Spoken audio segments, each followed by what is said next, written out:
Okay, so now we're going to look at what happens as you get really close to the click, and what it might be that might push you away from the click. Now you can turn that around to make that something that brings you towards the click. So we've already seen that if you're a percussionist and when you're playing exactly in time with the click, then the click vanishes. So that is obviously a bit disconcerting. And then if you're not expecting it, or if that's not what you're aiming for, and if you're far away, you can hear the click. But it's worse than that, because as we say, when you're actually on the click, it vanishes. Now, if you go further away, you gradually begin to hear the click more and more clearly. So as you drift further away from the click, you hear the metronome click more and more clearly. So if, as you're playing along, you're listening out for the metronome click, then that's like a continuous force, continuous gradient that's pushing you away from the metronome click. So the further away you get, then the more you hear it, so then you get pushed even further away.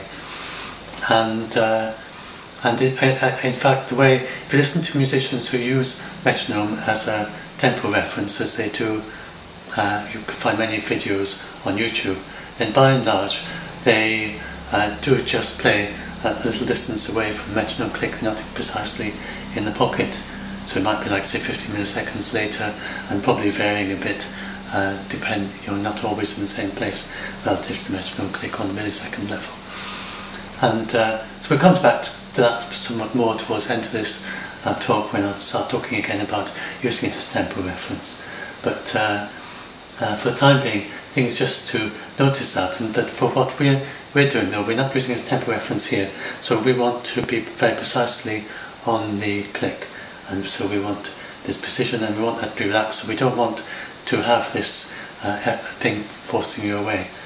It's what physicists, rather confusingly, call positive feedback.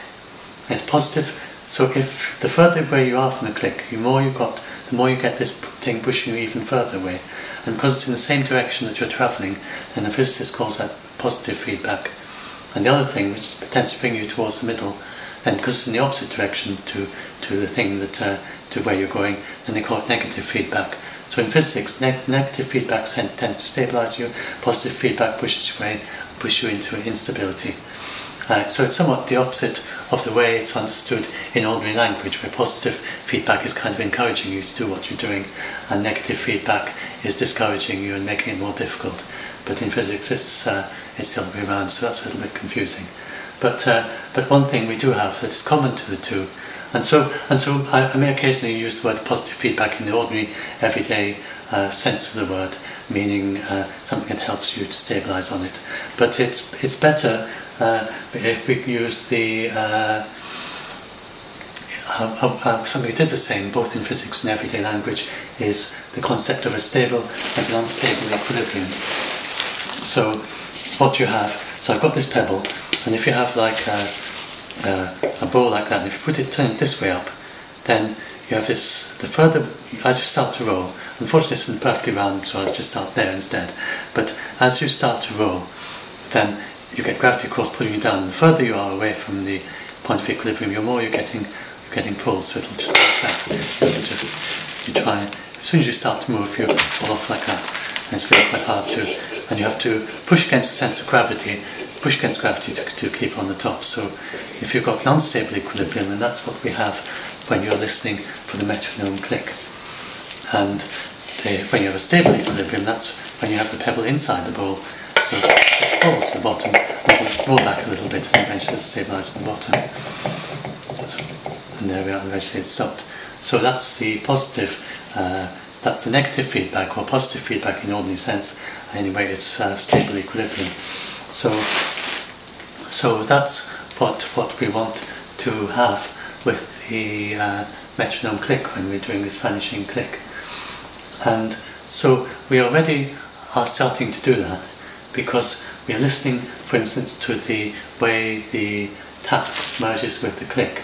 So if you're listening to the merge, then and listening to when it sounds like it's a single sound, the tap click, rather than two separate sounds.